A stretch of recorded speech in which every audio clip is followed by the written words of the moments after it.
اعزازی council general ہیں موزمبیق کے، آپ یہ بتائیں کہ کس طرح پاکستان کو پیش کرتے ہیں، پاکستان کا امیج پیش کرتے ہیں جب آپ ڈپلومیٹ گیدرنگ میں ہوتے ہیں، اور کہاں تک آپ کامیاب ہو سکے اس میں؟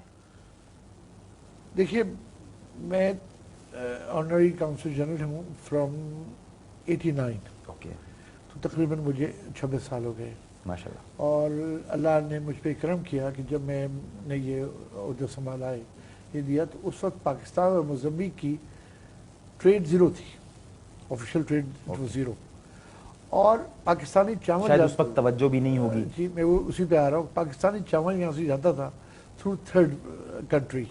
ہالینڈ اس میں ایک بہت بڑا رول ادا کرتا تھا. یہاں بڑی کمپنیز تھیں ہالینڈ کی, وہ یہاں سے خریدتی تھی. شپمنٹ ڈائریکٹلی موزمبیق جاتی تھی, پیمنٹ تھرو ہالینڈ ہوتا تھا. اس کی دو وجوہات تھیں. ایک تو یہ کہ ان کے پاس فارن ایکسچینج کی کمی تھی, اور ہمارے پاس ان کے جو بینکس تھے وہ بینکس یہاں ہمارے پاس ایکسیپٹیبل نہیں تھے.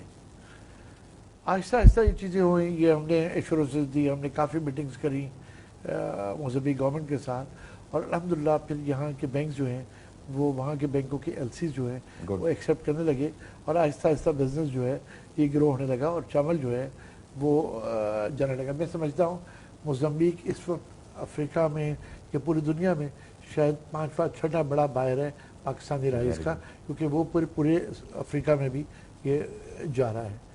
سیکنڈلی جو اب ہمارے پاس جو ٹریڈ ہے وہ ہماری پاکستانی سیمنٹ جو ہے وہ کافی جا رہی ہے. بلکہ نہ صرف سیمنٹ جا رہی ہے بلکہ یہاں پاکستانی جو انڈسٹریز ہیں وہ بھی کوشش کر رہے ہیں کہ وہاں پر بھی اپنی فارن انویسٹمنٹس ہم کریں. آج الحمدللہ آج ہماری یہ انڈسٹری اتنی گرو ہو گئی ہے کہ ہم دوسرے ملکوں میں یہ انڈسٹری لگانے کی سوچ رہے ہیں, اور اپنی ٹیکنالوجی جو ہے وہ ان کو دینے کی کوشش کر رہے ہیں. میں سمجھتا ہوں, اور اس میں کافی کامیابی بھی ہے. میں سمجھتا ہوں اگر یہ چیزیں چلیں گی تو یہ پاکستان کے لیے ایک, یہ جو کمائیں گے ڈیفینیٹلی یہ ملک کو ریمیٹ بھی کریں گے, اور ایک اچھی ریسورس ہوگا فار پروفٹ یوٹیلائزیشن, کہ ملک میں وہ پیسہ فارن ایکسچینج کی صورت میں بھی آ رہا ہے اور ایکسپورٹ کی صورت میں بھی آ رہا ہے. تو یہ ایک بیسک تھا. اس کے علاوہ ہم نے دونوں ملکوں کی کلچرل چیزیں دیکھی. ہم کافی دفعہ ڈیلیگیشنز بھی یہاں سے لے کر کے گئے, اور مجھے یاد ہے جو آج کل ٹی ڈیپ کے چیئرمین ہے ٹریڈ ڈیولپمنٹ اتھارٹی کے, ایسے منیر صاحب بھی ہمارے ساتھ موزمبیق گئے. بلکہ میں آپ کو تھوڑا سا واقعہ پیش کروں کہ جب ہم یہ ڈیلیگیشن بنا رہے تھے تو ایک افریقہ کا پرسیپشن یہ ہے کہ جی وہاں لا اینڈ آرڈر بڑا خراب ہے, سیکورٹی کا کیا ہوگا, فلاں ہوگا. تو یہ سارے سوال, کیونکہ ہمارے یہاں لیڈنگ انڈسٹریلسٹ ٹیکسٹائل سیکٹر کے 5-6 لیڈنگ لوگ تھے جو اس ملک کا پلر تھے ٹیکسٹائل کے. تو انہوں نے کہا آپ جا رہے ہیں, آپ بتائیں جی سیکورٹی کا آپ ہمیں کس طرح کریں گے, کیا کریں گے. میں نے کہا جی آپ میرے سے چلیں, we are in touch with the prime minister, with the president, with the finance minister and commerce minister. تو اگر آپ وہاں کسی چیز کی ضرورت محسوس کریں گے تو آپ کو ڈیفینیٹلی وہ پرووائڈ کر دی جائے گی. ہمارا لینڈ کی فارن منسٹری نے ہمیں مہمان اپنا بنایا ہوا تھا. ہم وہاں فائنانس منسٹر سے ملے, کامرس منسٹر سے ملے, بڑا اچھا. اور موزمبیق جانے کے بعد مجھے ان میں سے کسی نے سیکورٹی کا کوئی سوال ہی نہیں کیا, یہ بھول گئے. یہاں تک ہوا کہ ہم جب پرائم منسٹر سے ملنے کے لیے گئے تو وہاں پر گیٹ پہ جو پرائم منسٹر ہاؤس تھا کافی بڑا تھا, اور وہاں گیٹ پہ ہمارا نام لکھا ہوا تھا. ہم سے جب ہم نے بتایا تو وہاں کے اسکواڈ کر کے ہم کو وہ لے گئے. انہوں نے ہمیں میٹنگ روم میں بٹھایا, اور میں خیال 3 منٹ میں یا 2 منٹ میں پرائم منسٹر جو ہے وہ تشریف لائے اور ہمارے ساتھ بیٹھ کے میٹنگ کری. ایبسلوٹلی نو سیکورٹی, کوئی سیکورٹی گیپ نہیں تھا کہ ہمارے پاس ہماری تلاشی لی جا رہی ہے, اور یہ تمام چیزیں جو پرائم منسٹر ہاؤس پہ جانے کے لیے ہوتی ہیں. تو ان سے پھر منیر صاحب نے یہ سوال کیا کہ جی میں بڑا امپریس ہوں آپ کے ہاں جو سیکورٹی سسٹم ہے, مجھے کوئی گن مین نظر نہیں آئے, سیکورٹی گارڈز نظر نہیں آئے جیسے ہمارے ملک میں ہیں. ایک آدمی جا رہا ہوتا ہے, اس کے پیچھے گاڑی چل رہی ہوتی ہے اور ویپنز جو ہیں وہ نظر آ رہے ہوتے ہیں. تو یہ ویری امپریس, مطلب ان کو یہ ذہن میں تھا ہی نہیں کہ یہ چیزیں یہاں پر ہوں گی.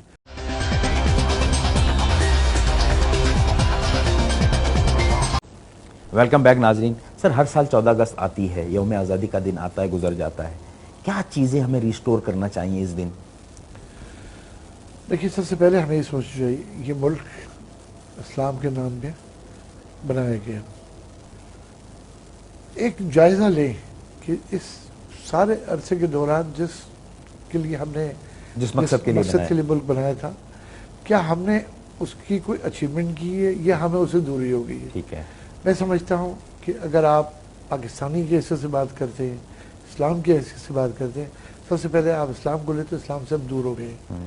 جس طرح ہم نے ابھی سارا ڈسکس کیا، ہمیں بیسیکلی جائزہ لے کر کے 14 اگست کو میں ساری قوم سے یہ درخواست کرتا ہوں کہ آپ موٹی موٹی چیزوں کو لیجئے، اپنے حقوق لباس کو لیجئے، ملک کا پرسیپشن کو بہتر کرنے کے لیے کیجئے. ہم جب باہر جاتے ہیں ملک سے تو ہم ملک کے سفیر ہوتے ہیں. بالکل. ہمارا کوئی بھی ایکشن، کوئی بھی چیز جو ہے وہ انڈیویجول افیکٹ نہیں ہوتی ہے، بلکہ وہ پورے پاکستان کے نام پر ہوتی ہے. کیونکہ آپ کا نام نہیں پوچھتا، وہ جب باہر آپ ہوتے ہیں پوچھتا کس ملک سے ہو. بالکل. Where are you from. بالکل. کوئی آپ کا نام شاید تیسرے چوتھے سوال پوچھ لے، پہلا سوال یہ ہوتا ہے کہ جی کس ملک سے ہوا. تو ہمیں اپنے ملک کی صحیح نمائندگی کرنی چاہیے، اور ہم ہر آدمی جو ہے جو ملک سے باہر ہے تو وہ اس ملک کا سفیر ہے. تو اس کو اسی طرح ایڈ کرنا چاہیے کہ میں پاکستانی کو اچھا کام کروں گا تو میرا ملک کے لیے اچھا نام ہوگا، میں کو خراب کروں گا تو میرے ملک کے لیے خراب ہوگا. نمبر 1. نمبر دوسرا یہ ہے کہ ہم 14 اگست کو ایک حب الوطنی کا مظاہرہ کرتے ہیں، جھنڈے لگاتے ہیں، خوشیاں مناتے ہیں.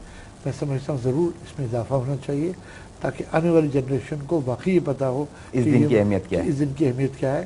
اور یہ ملک بنا تھا، اور اس کے ساتھ ساتھ میڈیا اور تمام وہ پروگرام دکھاتے بھی ہیں. فردر دکھانا چاہیے کہ اس ملک کے لیے کیا کیا قربانیاں دی گئی ہیں اور اس ملک کا بیسک مقصد کیا تھا. اور میں پھر وہ بات دہراؤں گا اپنی کہ اس ملک میں بڑی پوٹینشیل ہے. اگر ہم ان کو چیزوں کو کیچ کریں گے، ہمارے پاس اگر آپ بلوچستان چلے جائیں تو معدنیات کے بے تحاشا ذخائر ہیں. بالکل. ہمارے میٹلز ہیں. اگر آپ سندھ میں آ جائیں تو ہمارے پاس بے تحاشا کول ہے. اگر آپ فردر بلوچستان میں آ جائیں تو ہمارے پاس بے تحاشا فروٹس ہیں. ہمارے پاس پنجاب میں پانی ہے، بڑی فرٹائل زمین ہے. کاٹن آپ کے پاس بے تحاشا آتی ہے جو ہماری اس وقت ملک کی معیشت کی بیک بون ہے. ہم سب چاروں سیزن ہمیں ملتے ہیں، تو ہمارے لیے بڑی خوش قسمتی ہے. بشرطے ہم دل لگا کے کام کریں اور شارٹ کٹس پہ نہ جائیں کہ ہم بس جتنی جلد ہو سکے پیسہ لینے چاہے کسی مین سے بھی ہے. ہمیں وہ سوچ تبدیل کرنی ہوگی. سر یوتھ میں کتنا پوٹینشیل دیکھتے ہیں آپ؟ ہماری یوتھ بہت پوٹینشیل ہے جی. ہماری یوتھ اب تو میجورٹی اس وقت یوتھ کے بلو 30 ایئرز. اور میں سمجھتا ہوں اچھے جو لوگ شہروں سے ہیں، اچھے تعلیم یافتہ بچے ماشاءاللہ آ رہے ہیں، اور جو ڈیولپ کنٹری میں تعلیم کی طرف رجحان نہیں ہے جتنا آج ہمارے یہاں. اگر ہم صحیح معنوں میں ایکسپلور کریں، گاؤں گوٹوں میں تعلیم کم ہے، وہاں ہم نے ایک بڑا تضاد پیدا کر رکھا ہے تعلیم کے اندر بھی. سسٹمز کے کیٹیگریز لائے ہیں. سسٹمز میں یہ اے گریڈ ہے، یہ میٹرک سسٹم ہے. ہم سب کو تعلیم ایک وجہ سے دے، چاہے وہ غریب ہو یا امیر ہو. اس کو ایز اے اسٹوڈنٹ یہ نہیں ریلائز ہونا چاہیے کہ یہ اے اور او لیول کا اسٹوڈنٹ ہے اور میں میٹرک کا اسٹوڈنٹ ہوں، کیونکہ اس تعلیمی نصاب میں بڑا زمین آسمان کا فرق ہے. ہمیں ان جو میجورٹی ہماری 97-98% ہے، ہمیں ان کو اوپر لے کر کے آنا ہے. تو آپ نظام تعلیم وہی لے کر کے آئیں جو 2% کے ساتھ اے اور او لیول پہ لے کر کے آ رہے ہیں، اگر آپ نے یوتھ کو صحیح معنوں میں ڈیولپ کرنا ہے تو. سر گورنمنٹ کو کیا آپ سمجھتے ہیں اقدامات کرنا چاہیے ان بچوں کو آن بورڈ لینے کے لیے؟ دیکھیے جی، پہلی بات تو یہ کہ چھٹیاں جو ہیں اسکول کی، ابھی ایک بڑا مسئلہ چلا، بالکل 3 تاریخ تھا. میں بڑا حیران ہوں.